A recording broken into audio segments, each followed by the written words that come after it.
Sean Haney with RealAgriculture.com and Real Ag Radio. They can hear every weekday on Rural Radio 147, Sirius XM at 4:30 Eastern, as well as you can download the Real Ag Radio podcast wherever you get your podcasts. I'm joined right now by Cam Dahl. He's the general manager for Manitoba Pork Council. Cam, great to chat with you again. Really good to be with you, Sean. Important topic, and I know as somebody that's been around farm group circles for quite some time in a number of different iterations, you wrote a recent opinion column really trying to force the point that farmers need to be involved in political engagement. First of all, why do you believe so strongly that that needs to be the case?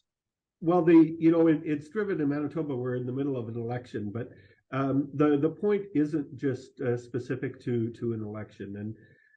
And Sean, we deal with our production risks, really quite well. It doesn't matter if you're in livestock and you're shoring up your biosecurity to address your disease risk, or you're a canola farmer that's working on making sure clubroot stays out of your field. We have tools and pay attention to addressing a lot of our production risks, as we should. But we don't pay the same amount of attention to addressing and mitigating our regulatory and political risks. And sometimes they can be just as threatening as our production risks. If we have regulations coming in place that are coming about because politicians don't have all the facts, or they're looking for that really short-term win, and they set policy and set regulation in a little bit of an information vacuum that is going to limit agriculture's ability to produce, or limit agriculture's ability to get product to market. That risk can be just as big, have just as big of an impact on a farm's bottom line as our production risk. And we should be paying just as much attention to it as we do to our production risks. Cam, what does, in your mind, your experience, what does that engagement need to look like? I think the first stop is really ensuring that we establish a relationship across the political spectrum. We all have our own political leanings, and when we go into the voting booth, we'll pick a political party, but we really do need to have relationships across the political spectrum, and really need to ensure that politicians of all stripe are comfortable in sitting down and having a conversation and dialogue. And if we don't do that, we're going to get governments in place that bring regulations and legislation without talking to us first. And so that's really the first goal, is just to make sure that there's an open path of dialogue, no matter what the party is, whether they're in government or in opposition, because of course those flip over time, right? So I guess get down to the tactical side. Like, let's drop, that's 75,000 feet. Let's drop down to 25. Historically, there was a process where, hey, it's pork week. And so everybody goes to Ottawa for that one visit a year. They cycle through all the offices around Ottawa on the Hill. And then everybody goes home. And mission accomplished. What does it look like now? Is it the same? Have we built on it? Where does frequency fit into this discussion? That's a really, really good question. And it's not that those pork week or beef week or canola week aren't valuable. They are, but once upon a time, a long time ago, I spent some time on the Hill, and you would have, your days would be blocked off into 15-minute blocks. So that group that you met with at 8:30 on Monday morning, by the time Friday at 6 o'clock rolls around, you have no idea what they were there for. And so you really do need to have that. It's an ongoing relationship, and not always with hat in hand asking for something, but just really building that open dialogue with politicians. And it's a relationship, and it takes work, and it's more than 1 week a year, and it is really important. Do we have enough funding from the farm group perspective to do the advocacy work that's required? I think, Or is the money there? that's a complicated question, because the question of reaching out to politicians is also, tied hand in hand to reaching out with the public and talking about what modern agriculture does, and really talking about how we can contribute to environmental sustainability, how we can contribute to the economy, and how things are improved. So, if it was just talking to the politicians, we're probably spending enough money or have enough money available. But it's also that public trust outreach that goes hand in glove with outreach to political leaders. I know when I've talked about this before, there is members of the audience that will say, well, this is what staff is for. This is what Cam Dahl is hired to do. Why force me, the farmer, to go through this dog and pony show of talking to all these politicians that I'm not sure I'm moving the needle? What's your response to that? And they're right. It is my job. But there's nobody better to tell the story about modern agriculture than a farmer, because it's personal and it's authentic.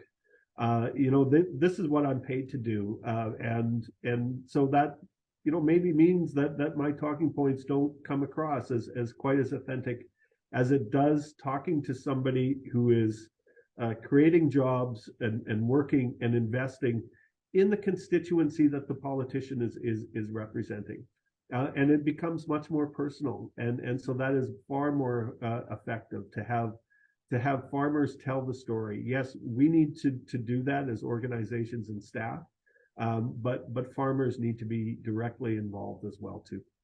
The other piece that and social media is not really it's not a real place. One of the things that I have seen or noticed is, because I understand why commodity groups, organizations, they go to Ottawa, maybe they go to the capital city in the province and go to the Ledge, and they meet with not just the party that would be most inclined to be politically aligned with the membership, but they meet with all parties. Yeah. Okay. And then there's a photo taken, and that gets posted, and then people have a very negative reaction to the fact that why are we talking to this group? They're not on our side. Talk about that. Well, I laugh at your social media is not a real place. It's not. Many of us think or wish it would be, but it's not. That gets back to I'm taking this from someone else, is as agriculture, we need to get to a place where the story of modern agriculture is known across the political spectrum, and it shouldn't matter who the public gives us as a government, that we have relationships established across the board, so that we can go in and have that dialogue with policymakers, whether they're in opposition or in government, and not have surprises. That's the last thing I want is to have a surprise bill introduced and people saying, hey, we've got to go to the legislature and protest this. Well, if that happens, we've lost.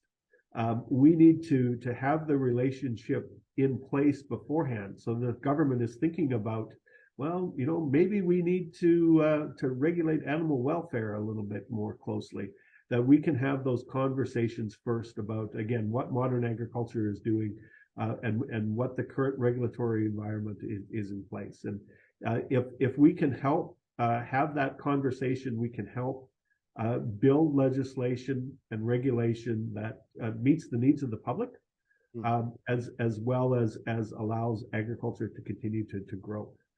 And if we only talk to one side, there's going to come a point where we're going to have those surprises, and it will be, significant impact. Okay, so if you've read any books by Simon Sinek, you know that you start with the why. Okay, so we've established the why.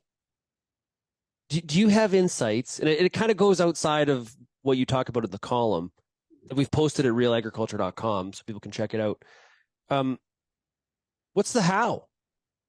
How do we get more farmers to be engaged in this?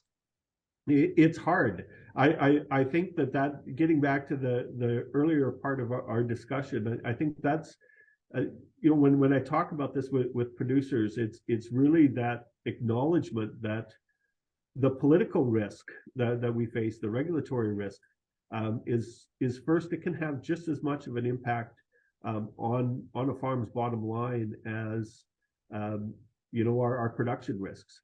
And that risk is growing over time. As that understanding of modern agriculture in